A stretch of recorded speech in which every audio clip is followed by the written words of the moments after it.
Well, it's an honor to be here with you all this morning.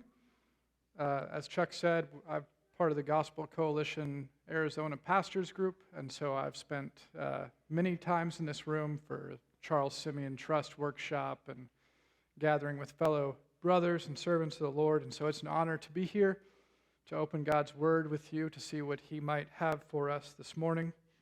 I've chosen a little bit lesser known passage out of 1 Kings 19. You probably will know the preceding passages that has just fascinated me recently. And so as we get into it, before I get there, a little bit about me. As Chuck said, I'm planting a church with my family and a group of friends, brothers and sisters in the Lord. We are planting in Desert Ridge, which is right where 51 and 101 meet on the north side of town. We chose the name Desert Ridge Church because I am very creative, and it was available. So, we're planting Desert Ridge Church. I have a wife, Lauren. She is faculty at Arizona State University for nursing practice. She recently switched from University of Arizona.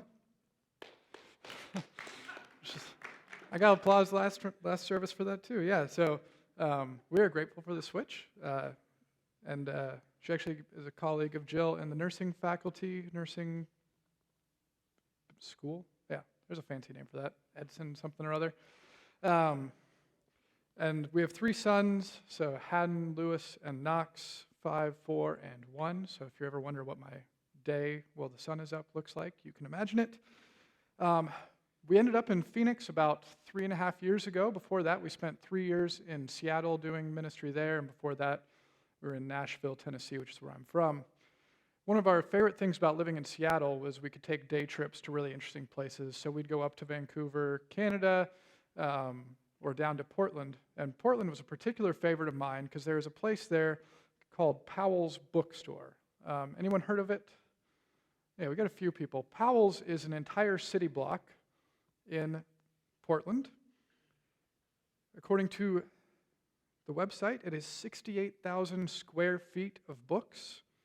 They have over 1 million books for sale, which for comparison, the entire city of Phoenix library system has 16 locations and has 2 million books, DVDs, and CDs available. So if that gives you any sort of idea of how big Powell's is, it's marvelous, especially if you're like me and you love books.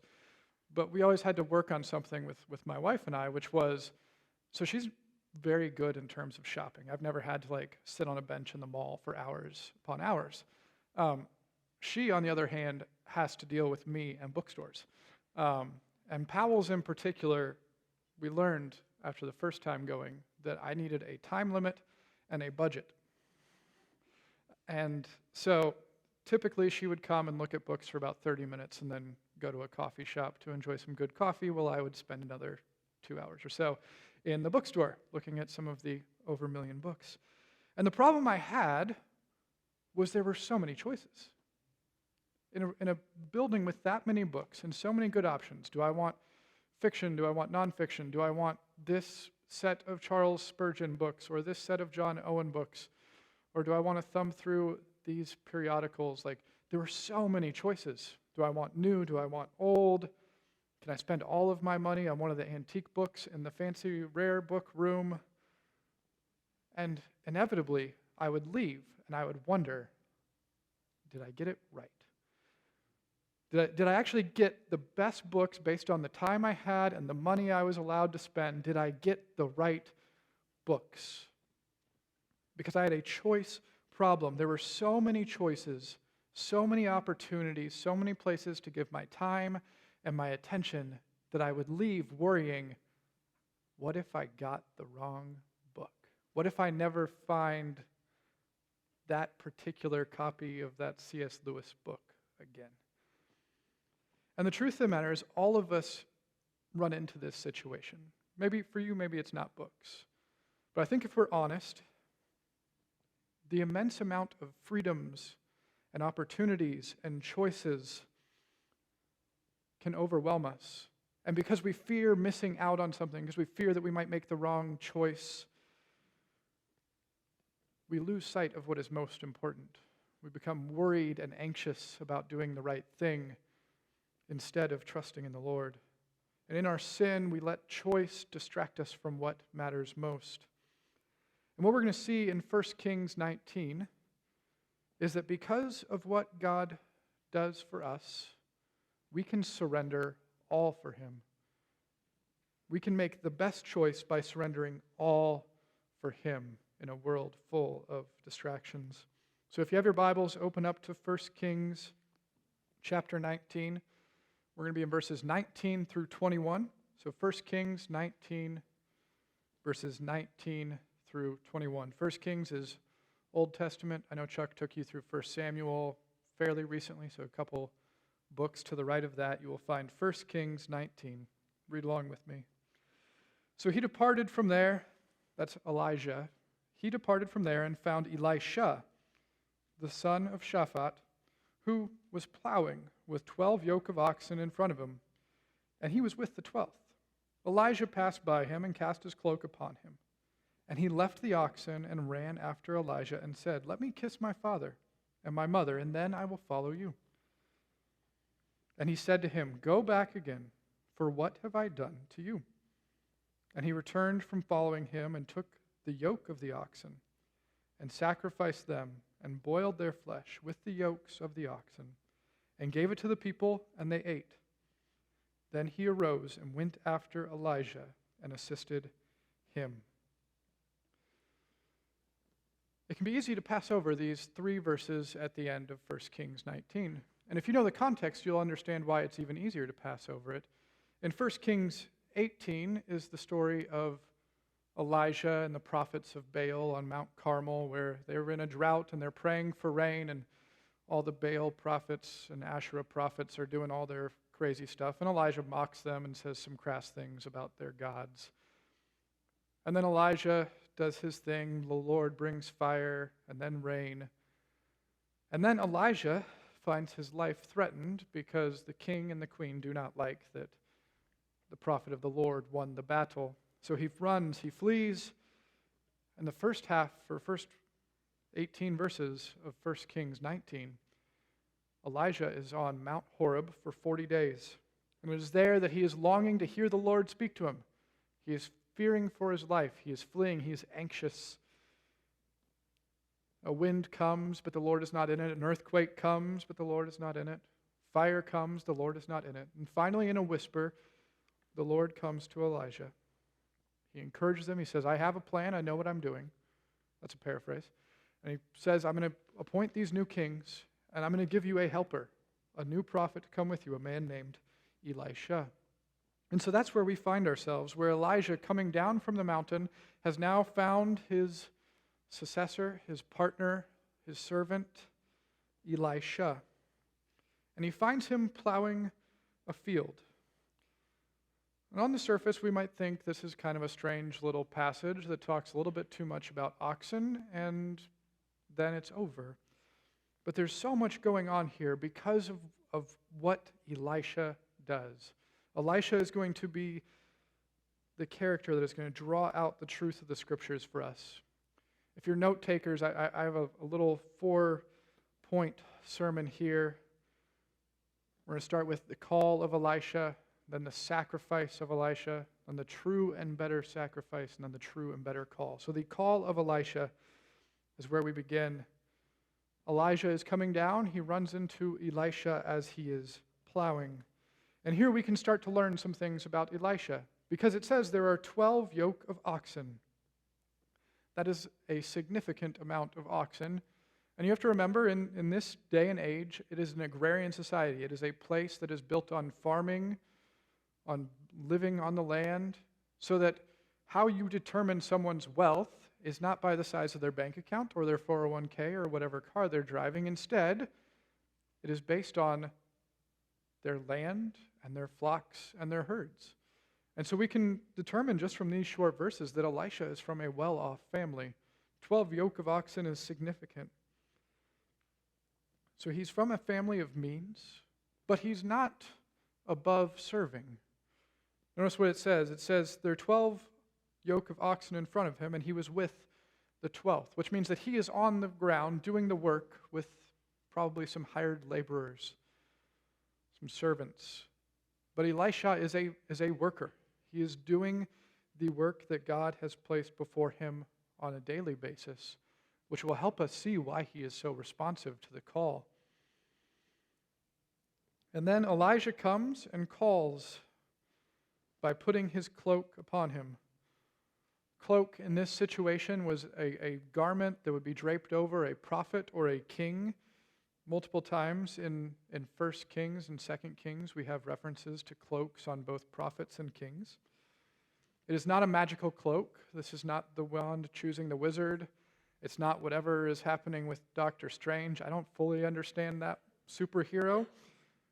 He's got a fancy cloak. This is not that cloak. This is a simple piece of fabric placed upon him to denote that he is called to the office that wears the cloak. He is called into serving the Lord as a prophet. It's a symbol of adoption into this new role, this new opportunity, this new form of serving. And now Elisha has to respond to the call. The initial response is an exchange that on the surface might seem a little bit apprehensive, yes? He says, I need to go kiss my father and my mother, and then I will follow you. And Elijah responds saying, go back again, for what have I done to you? So Elijah's response is not sort of a negative, like, why are you going back? He's saying, go, tell your father and mother, but don't forget what I've said to you. Don't forget this calling that I've placed upon you. Come back to me. And so he goes back to his father and his mother. But this does raise a question, because if you know the gospel accounts, you probably remember a passage in Luke 9 where a man wants to follow Jesus, and Jesus says, yes, come follow me. And he says, but I need to go bury my father first. And Jesus was not pleased with this answer. So is this the same thing? Isn't this the same thing? I mean, Elisha's saying I have to go say goodbye to my father and mother. And the simple answer is that it's not the same thing, because the family will share in his conviction. It seems that Elisha is a part of this remnant in the land that is still serving and worshiping the Lord in a land full of idolatry. And as we will see in the sacrifice that Elisha makes, the family is on board with it. They are supportive of it. They want him to follow the Lord. So we know the convictions of Elisha and his family through the sacrifice. So let's look at the sacrifice then, because this is the part that is truly remarkable of these 3 short verses. It says in verse 21, he returned, and following him, he took the yoke of the oxen, and he sacrificed them, and he boiled the flesh with the yokes of the oxen, and gave it to the people, and they ate. So a yoke of oxen means that there are 2 oxen on this yoke, this plow. And he has taken the oxen and the plow, sacrificed the animals to the Lord, and uses the plow for the fire. He is burning his plow to offer the meat, to offer the animals to the Lord. And there's 2 remarkable things I want to tell you about here. The first is that this sacrifice, this form with yoke and oxen, happens only one other time in all the scriptures. In 1 Samuel 24, am I doing something to, okay. In 1 Samuel 24, the plague is coming into, it's me? No. Go here? All right.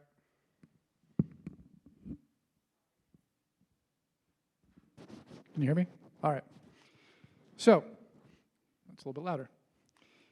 1 Samuel 24, there is a plague that has come upon the land. David, who is king, has done something wrong. He has taken a census. He has counted the people. God told him not to do it. A plague has come, and the plague stops because David is pleading for mercy. He's confessing that he's a sinner, and God stops the sacrifice on Araunah's threshing floor.